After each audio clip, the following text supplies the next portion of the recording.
Welcome to Eviliv, the live media commentary show that answers the question, are all people named Gagool wishes? Subscribe if you're new to the channel because today we are reviewing King Solomon's Mines by Sir H. Rider Haggard? Ritter? Haggard? I don't know. He's an old dead guy. Anyway, this is published in 1885, and it's considered to be the genesis of the Lost World literary genre, which is really kind of neat because, when you think of Lost World type stuff, it's usually like Indiana Jones. Chris, thanks for dropping by and leaving your thoughts there in the live chat. Or you think of, Lost World, maybe some King Kong type fiction. This is this is a little more Robinson Crusoe mixed with like a dash of Indiana Jones, but just a dash, not a lot, like a sprinkling. None of the super coolness, but anyway, I actually really enjoyed this novel. Okay, so it all centers around a character named Allan Quatermain, who is an explorer and a hunter, mainly a hunter. That's how we're introduced to him in this, and they're in Africa, right? So he's hunting elephants. This is one of the parts of the novel that actually kind of bothers me. I'm one of those people who like certain types of animals. Like, if anyone orders calamari, I get incensed. I mean, octopus are incredibly intelligent creatures, and I hate the idea that people are just cutting their tentacles off and eating them. That drives me nuts. And elephants. Elephants are tender, caring creatures, and they were hunted to near extinction due to their ivory tusks. They had to make it illegal and stuff, and it still was a huge problem. So I'm pretty sentimental when it comes to elephants and anyone who's actively hunting them, even though this is set way back in the day, in the 1800s. It still bugs me. I just don't like it. There's actually a really great scene where they're already on their way to go to King Solomon's mine, and I'll sort of backtrack here in just a second. They're already on their way to King Solomon's mine, and they run across this massive herd of elephants, and they sort of look at each other like, hey, how about we just go hunt some elephants, get a little bit of meat, and get some tusks? And everyone's like, yeah, let's do it. One of these elephants almost kills one of the hunters and ends up killing the hunter's slave. And I was pretty stoked about that. Not that the slave died, but that it almost killed the hunter. Because yeah, you deserve it. You're not killing them for the meat. You can't carry all of the tusks, and the meat is just going to sit there and rot on the fields or the deserts of Africa. So why the hell are you doing it? Just to be a badass? Like, you think it makes you look tough or something? It makes you look like a piece of shit. Hunting for sustenance is important and normal. Hunting for trophies is dickish at best. Okay, so Allan Quatermain has a bunch of sort of, this whole novel is his recollection. Not unlike like a Robinson Crusoe who is like writing down his journal or something and then afterward gets it published. That's kind of the setup of this, is he's reflecting on the adventure that he went on and presenting it to us, the audience. It's ultimately going to be published into the book. In any case, he is met by Sir Henry Curtis and Captain John Good.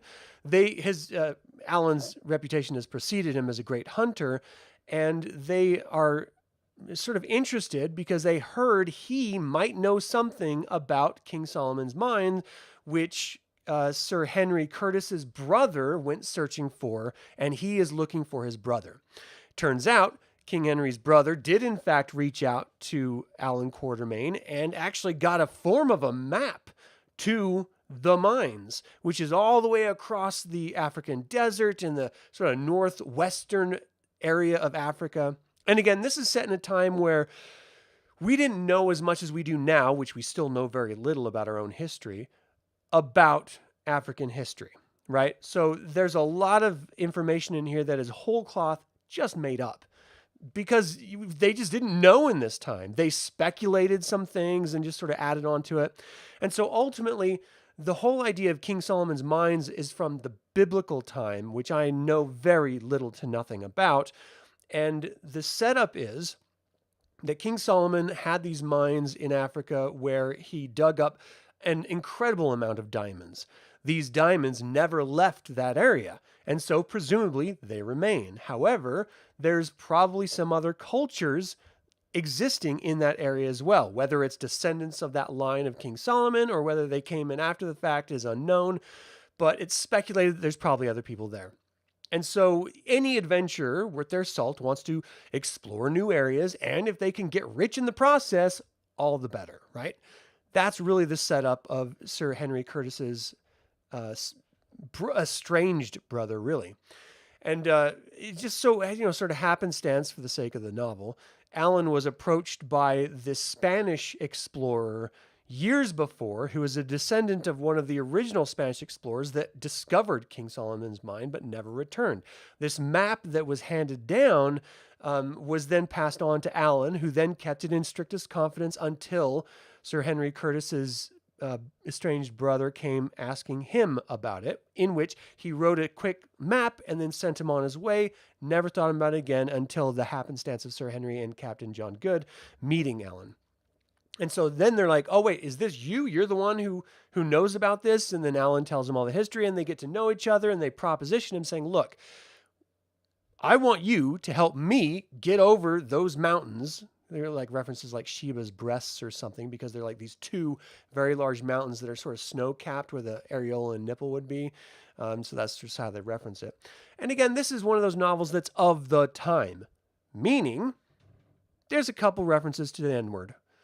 If that upsets your delicate sensibilities, well, then you probably shouldn't read any old literature, because that's nothing new. That's how people talked. That's how people were referenced, for good or ill. That's just the reality of it. You read Mark Twain, you're going to get the same, but more. So there was like 2, maybe 3 references to the N-word. And other than that, it was just, speaking derogatorily toward the local Africans, because this is from the position of a colonial. Hey, Stephanie, how you doing? Long time no see. So this colonizer, Britain was huge with colonizing, by the way. This colonizer's perspective is the one that we're presented with. So again, if it upsets your delicate sensibilities, maybe you should never read old books because it's just the way they're written. Anyway, it doesn't bother me. I've read, a bunch of old literature, and so this is just more of the same.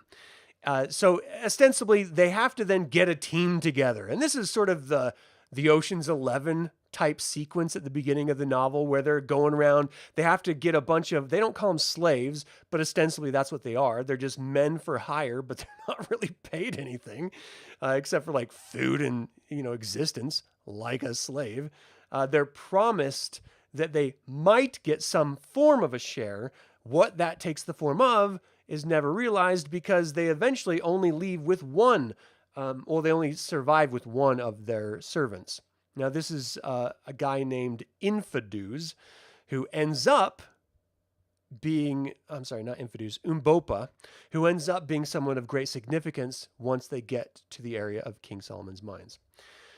So they have a bunch of misadventures on their way across the desert. As one might expect, it gets very difficult. There's no water. There's no food. They almost starve to death. They almost get dehydrated to death, and finally see the peaks, and they're sort of renewed with energy. They go to the peaks and they find all this fruit that's sort of growing on one side. And so they sort of sustain themselves on this cantaloupe-like fruit until they can get up to the peaks. But then they're dealing with the intense desert heat during the day and then the freezing temperatures of the desert at night. Once you get up to that snow line on these the breasts of Shiva on this mountain range, it's freezing all the time, and they were not prepared for it at all. They already had no food. They already had no water, so they're just eating snow, hoping that that's going to keep them alive. One of their servants is literally freezing to death. They end up finding a cave, and they discover one of the original explorers who discovered King Solomon's mine, who then his nephew ended up finding him, got his map, and gave it to Allan. They found that Spanish conquistador guy frozen in the cave. And so they're like freezing at night. They spend the night there.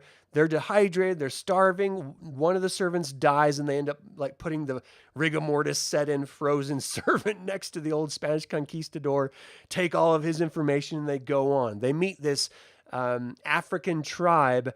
And there's sort of locals that are called Kukwanas.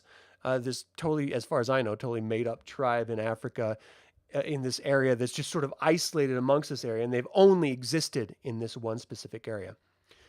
The strength of this novel is the what ifs, right?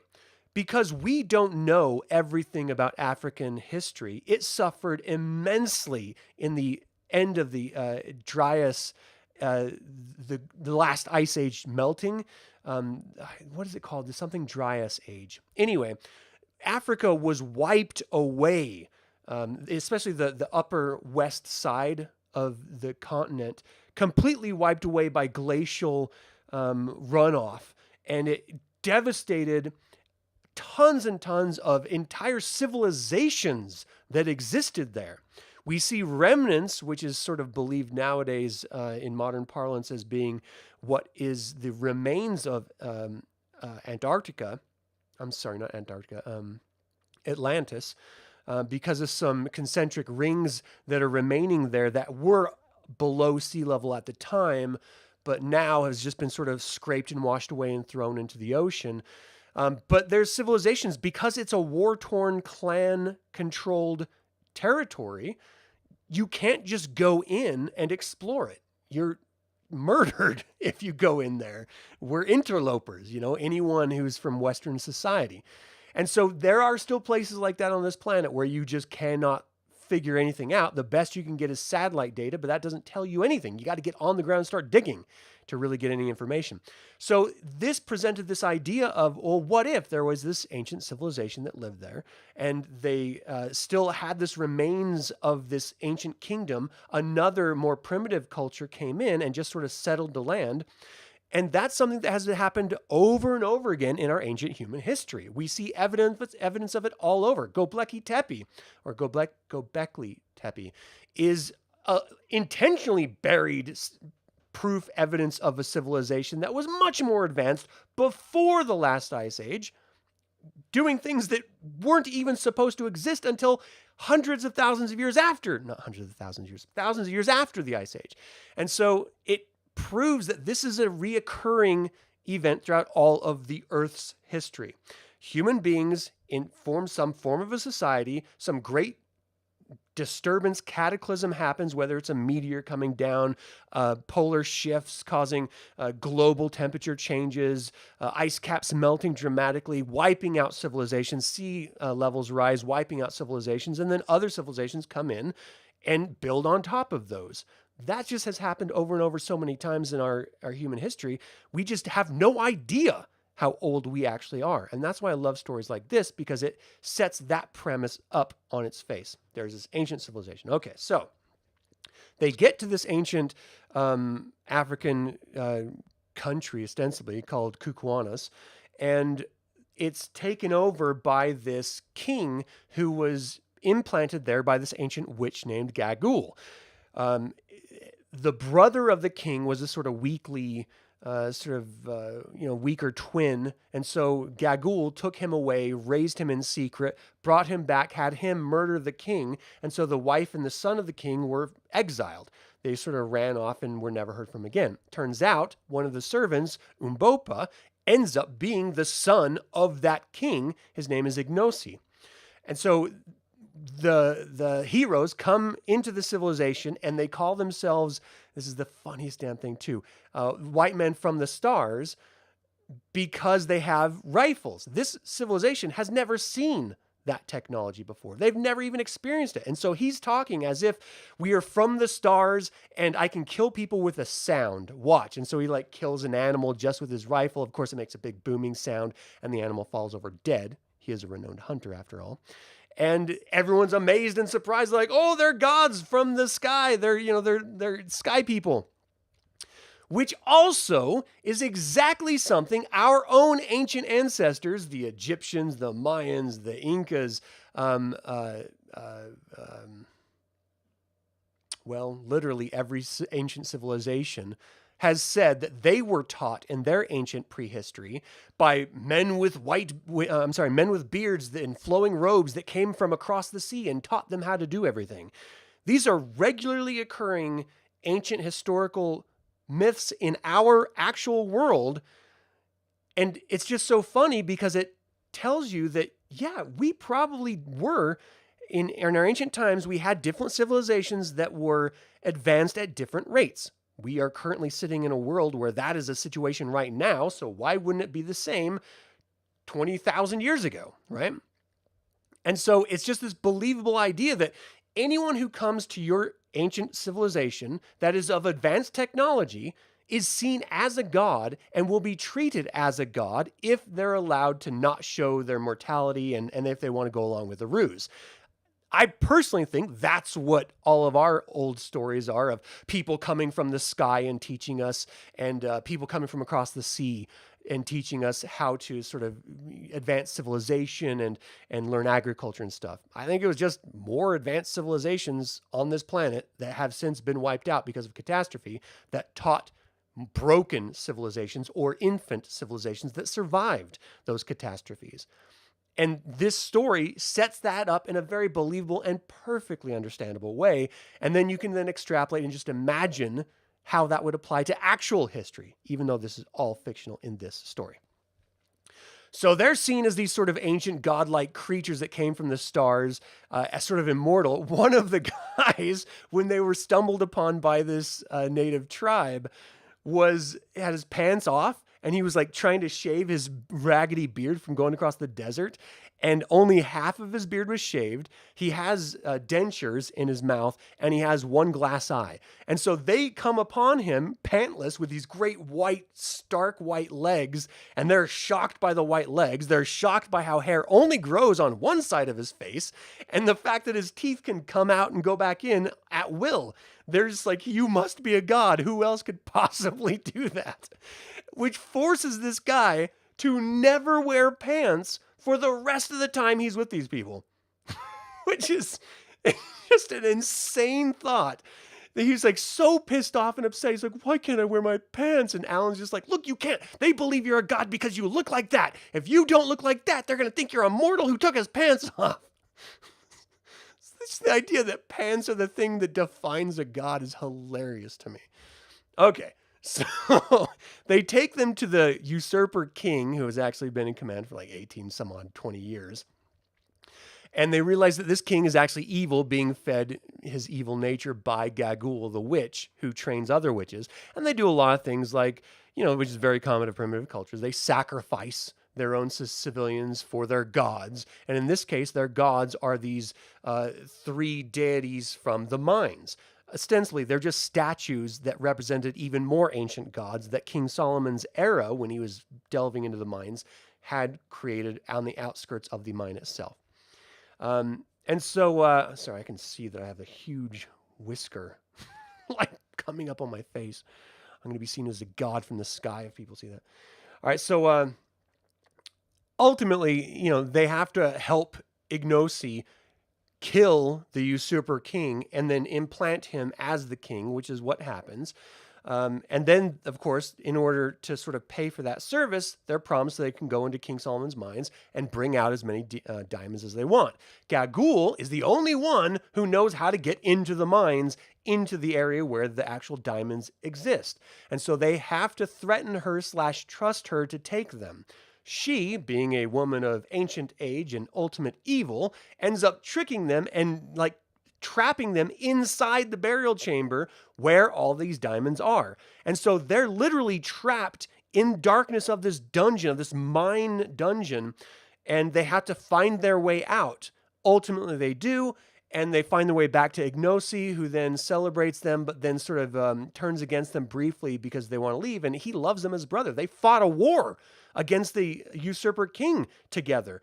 He doesn't want them to leave. He offers them women, he offers them land, he offers them cattle, and they're just like, no, we want to go back to our civilization. This is where we're from. Like, come on now, don't be a dick. And Ignosi's like, all right, I won't be a dick. You can go. So they show him a new way across the, and this whole time they've never found Sir Henry Curtis's brother. They assume he's dead. So they show him a new way back to civilization, which is an easier way to get over that mountain range, which leads to different oases that they can stop at on the way so they don't have to starve and, not have any water or anything during their return trip. One of these oases actually has Sir Henry Curtis's brother, who had broken his leg and is just sort of decided to live here. You know, they're able to hunt animals that come to these oases for water at night. And so they've been able to sustain themselves. They built themselves a little hut and stuff. So everyone together then leaves, and they're only able to bring out a couple handfuls and pocketfuls and a gourd full of diamonds, which is, again, more than enough because these are ancient and massive diamonds. And it ends ultimately with Sir Henry Curtis asking Allan to come join him in his home in England and buy a house there. They have a seller that can, pay an incredible sum of money for the diamonds that they have, and that they split up and stuff. And so that's what Allan ultimately decides to do. Now, I've been told that this has been made into a whole bunch of different films, versions. I've never seen any of them, so I don't know how good they hold up. I'm basing everything on this just solely on this novel. I had a great time reading this novel. It's not terribly long. I think it's just under 400 pages or something like that. And it's a fun read. It does get a little windy when Allan is describing literally everything that is happening, and sometimes more than once. That gets a little frustrating, but other than that, it's a fun adventure. First, it's an overland trek adventure, and then you get this lost civilization adventure, and then you get this dungeon crawling adventure. And this is way before Tolkien ever put down his Moria dungeon. So this is, as far as I know, the first dungeon exploring written adventure. And the fact that it's being heralded as the genesis of the Lost World literary genre, I can only assume that this is the first time it's ever been written, which is an exciting idea because all of fantasy that has ever been written since Tolkien has always been influenced by that deep dungeon delving, Mines of Moria type thing that the Lord of the Rings featured in it. Like every dungeon. I mean, there's games that just come out, Dungeons and Dragons, in future generations that are just solely based around that premise of dungeon exploring. And to see that this was the origin of all that is why I read it in the first place, because I thought that was fascinating, and I've never read it, and it's an old celebrated novel, so I have to, I got to read it. I really loved this. It did, again, have a couple dry spots, which is why I only gave it 4 out of 5 Evil Eyes as my ultimate review. And again, it's of the era, and so the way that it presents that sort of aggravating monotony of description, that just gets on my nerves after a little bit. But I did burn through it in like 3 days. I burned through it in 3 days, and it's a fun read. I had a really good time. So I highly recommend King Solomon's Mines by Sir H. Rider Haggard. If you haven't read it already, do yourself a favor. It's a classic. Might as well delve into those mines, right? You might come back with diamonds. Riches, man.